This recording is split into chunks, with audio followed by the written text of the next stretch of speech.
Uno de los principios más importantes que he enseñado en mi ministerio es la importancia del discipulado en la formación del cristiano. Así lo hice tanto en España como en otros países que he estado y en Honduras. Formar vidas es la clave del éxito en la iglesia. Tener hijos espirituales y seguir las pautas trazadas por el Evangelio. Algo que hoy se ha olvidado, pero que quiero retomar en esta enseñanza que les quiero dar. Sí, vamos a hablar del concepto del discipulado en la vida cristiana. Ponga mucha atención a esta enseñanza.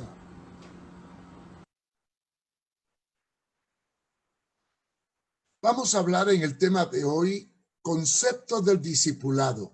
Y quiero que pongan mucha atención a la enseñanza que vamos a dar. ¿Qué es el discipulado?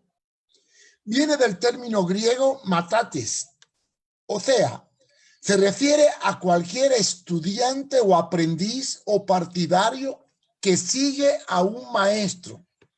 Es lo opuesto de alumno, porque para aprender, en la época antigua, debía vivir y andar con su pavi o maestro o señor.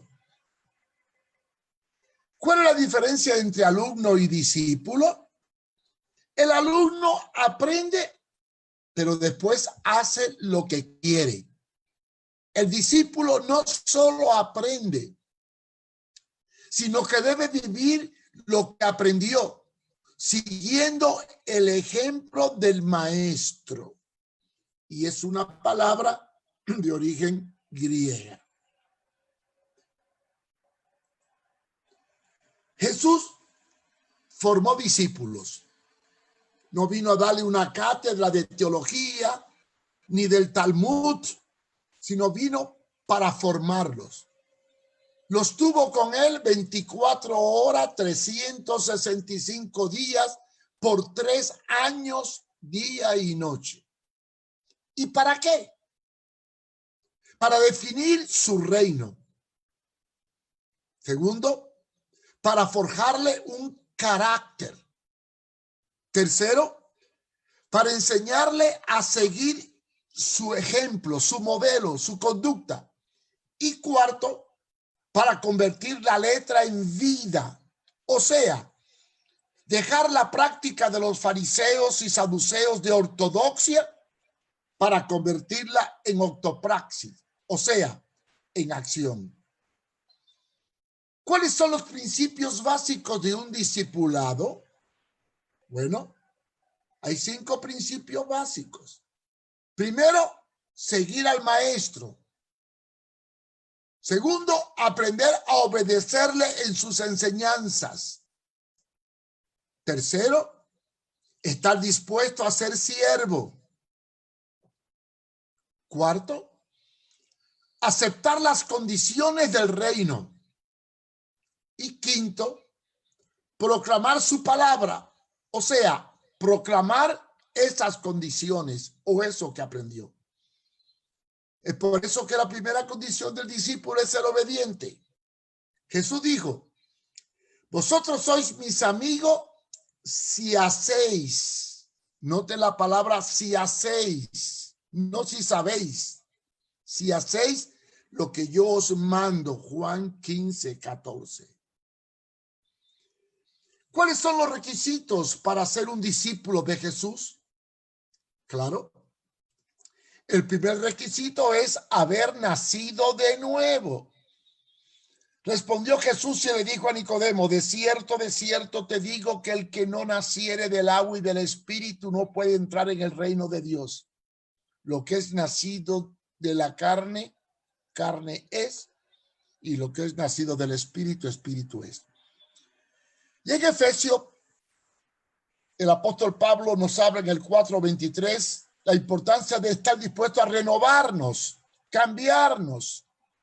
Dice, y renovaos en el espíritu de vuestra mente y vestíos del nuevo hombre, creados según Dios en la justicia y santidad de la verdad. Así que ser discípulo es nacer de nuevo, forjar una nueva mente y aprender a ser un nuevo hombre siguiendo el modelo del maestro. Porque esos son los frutos del Espíritu según Gálatas 5, 22, 23. ¿Qué se necesita para nacer de nuevo? Pues simplemente arrepentirnos y reconocer el señorío de Cristo en nuestra vida. Sí, someterse al señorío de Cristo. Esa es la condición clave para ser discípulo. Para que en el nombre de Jesús se doble toda rodilla de los que están en el cielo y en la tierra y debajo de la tierra, y toda lengua confiese que Jesús es el Señor, con mayúscula, Kyrios, el que te gobierna para la gloria del Padre. Y Hechos 2:36 dice: sepa pues ciertísimamente toda la casa de Israel que a este Jesús a quien vosotros crucificasteis, Dios le ha hecho Señor y Cristo, o sea, soberano y enviado y ungido. Esta es la declaración. Proclamar a Jesús como Kyrios, que tiene toda la autoridad. La traducción correcta de Kyrios es soberano. Tenemos que aprender a someternos al señorío de Cristo. Entonces, para ser discípulo hay que someterse a un maestro que te enseñe a seguir al Señor como soberano. Y nos debe enseñar a someternos unos a otros en el temor de Dios. Nos debe enseñar a obedecer a nuestros pastores y sujetaos a ellos, porque ellos velan por vuestras almas como quienes han de dar cuenta, o sea, responsable, para que todo lo que hagan, lo hagan con alegría. Y el maestro de discipulado, el que enseña a uno a seguir a Cristo, debe ser ejemplo. Segunda de Timoteo 2:2. Pablo le dice a Timoteo, su hijo: lo que has oído de mí ante muchos testigos, esto encarga a hombres fieles, que no se desvíen, idóneos, capaces para enseñar lo mismo también a otros. Y Colosenses 2:19 dice: y no haciéndose de la cabeza, en virtud de quien todo el cuerpo, nutriéndose y uniéndose por las coyunturas y ligamentos, crece con el crecimiento que da Dios. De manera que el discipulado es una forma de acoyuntarnos a un maestro, seguir las enseñanzas de Jesús, imitar el ejemplo del maestro en lo que sea correcto a la palabra y aprender a vivir sujeto. Hay que entender el principio de la paternidad espiritual. No es que te llamen padre. Yo escribí un libro hace muchos años, en el año 1996, que lo publicó Unilit, que se llama La paternidad espiritual, y habla del principio de sentir carga por una persona que tú tomes para evangelizarlo, no solo para hablarle de Cristo, sino para enseñarle el camino. Dice, Primera de Corintios 4:15, porque aunque tengáis 10,000 años o nodrizas, en Cristo no tendréis muchos padres, pues en Cristo Jesús yo os engendré por medio del evangelio. Claro, obtener libertad cuando alcance madurez, o sea, formarte sujeto para crecer, madurar y multiplicarte. Por eso que la enseñanza del discipulado es para dar madurez. Como dice Hebreos 5:14, pero el alimento sólido es para los que han alcanzado madurez, para los que por el uso tienen los sentidos ejercitados en el discernimiento. O sea, saber distinguir, juzgar entre el bien y el mal, lo recto y lo incorrecto. Pero, ¿cuáles son los requisitos para ser un maestro? Esto es importante. No es maestro cualquiera que tome una Biblia y dé una lección, no. El maestro tiene que estar sujeto a una cobertura. porque somos un cuerpo, no hay miembros fuera de la unidad del cuerpo que puedan funcionar. Si mi pierna se desconecta del cuerpo, ya no sirve. Por eso Efesios 4:16 dice, de quien todo el cuerpo bien concertado y unido entre sí por las coyunturas que se ayudan mutuamente según la actividad propia de cada miembro, recibe su crecimiento para edificarse en amor. O sea, la unidad, la concertación, la ayuda mutua es para edificarnos en amor. Estos son los requisitos de un discipulador, que sea sujeto para que pueda sujetar a otros, que viva de otro el modelo para que transmite ese modelo. Y lo otro, no debe ser un neófito, un ignorante, una persona que no sepa la palabra. Pablo dice en 1 Timoteo 3:6, no un neófito, o sea, no es ignorante en la palabra, no sea que envaneciéndose, o sea, subiéndose y creyéndose saberlo todo, caiga en la condenación del diablo, enseñando y predicando disparate como muchos que andan por ahí. El discipulador debe saber distinguir entre la leche y la vianda y saberle darle a los discípulos de acuerdo a su capacidad. Si nació de nuevo y es nuevo en Cristo, hay que darle leche, o sea, los rudimentos, las primeras cosas, como dice 1 Corintios 3:2. Os di a beber leche y no vianda porque aún no erais capaces, ni soy capaces todavía. Y después pasa a hablar de cómo actuar como maestro. Dice, dando ejemplo. ¿Por qué? Porque el discipulado no se basa en una enseñanza, sino en un modelo de conducta. Por eso Pablo le dice a Tito en 2:7, presentándote tú en todo como ejemplo de buenas obras, en la enseñanza mostrando integridad y seriedad. Y de integridad tendré que hablar en un programa, porque lo que más falta en la iglesia de hoy es integridad en muchos hermanos que quieren discipular. Y la tercera condición es velar y sentir carga por el discípulo, preocuparte por sus necesidades, por sus problemas.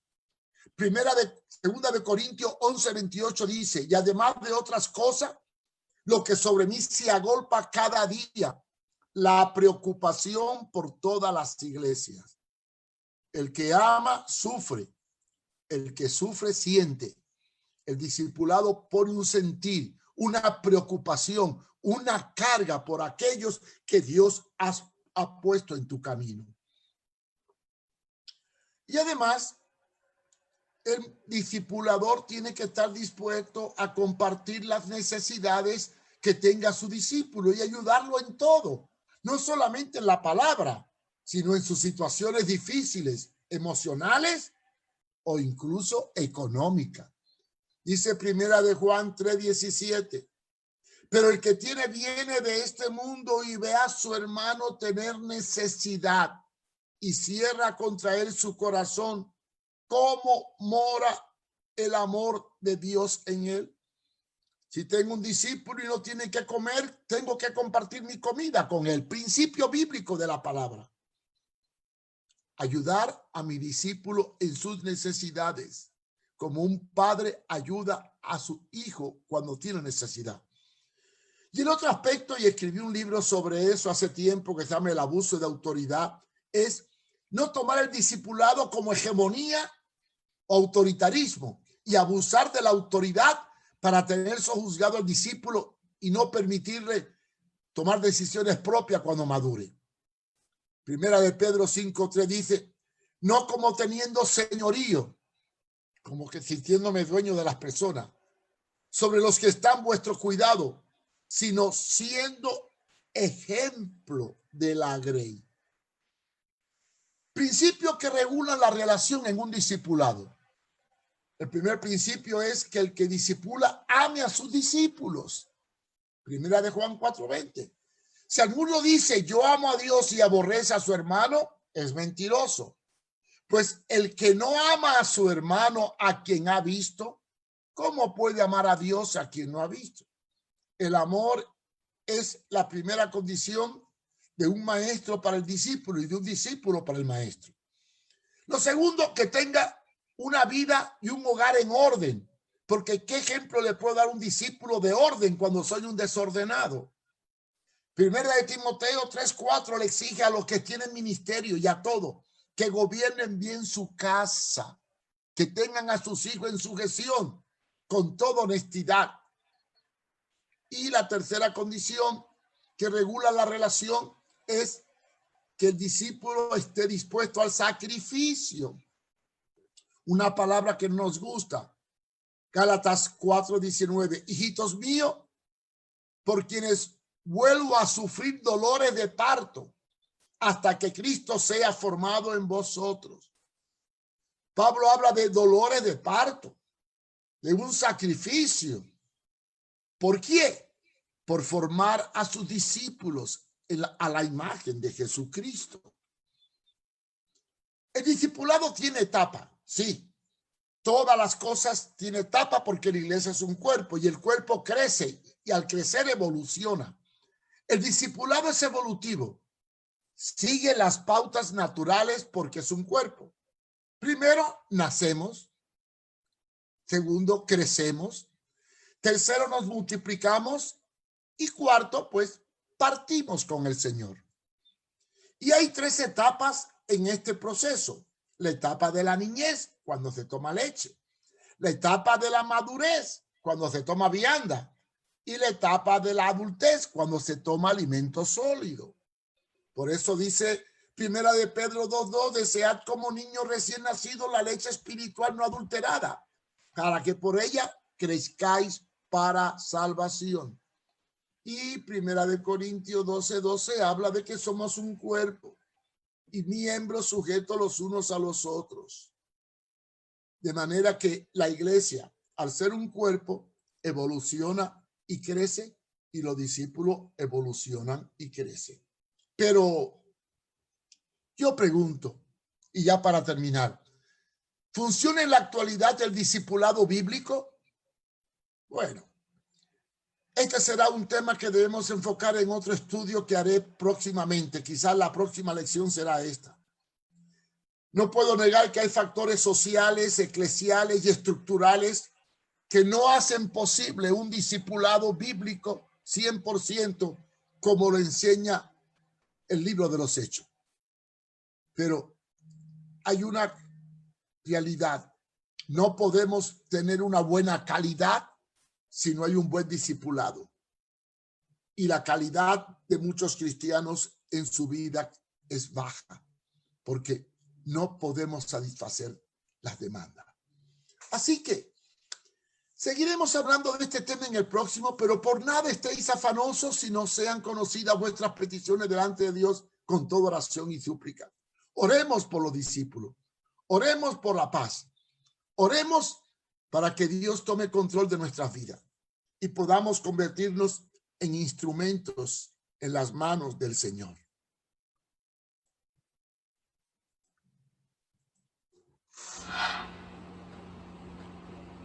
Hemos visto la primera parte de este estudio, el discipulado. Y al final hablamos de que en nuestros tiempos es difícil poder hacer un discipulado como lo hizo Jesús. No obstante, tendré otro estudio para explicar por qué el discipulado aparentemente ha fracasado y por qué la calidad de vida de muchos cristianos es tan deficiente y tan baja. Y cómo poder restaurar un cristianismo que sea conforme a los parámetros bíblicos.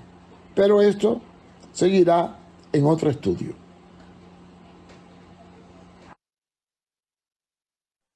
Si quiere hacer contacto y hacer alguna pregunta, puede escribirme al correo de mariofumero@hotmail.com o visitar la página web contralapostasía.com, donde publicamos todas estas enseñanzas. Gracias por su compañía y continuaremos el tema el día de mañana, si así Dios lo permite. El Señor les bendiga.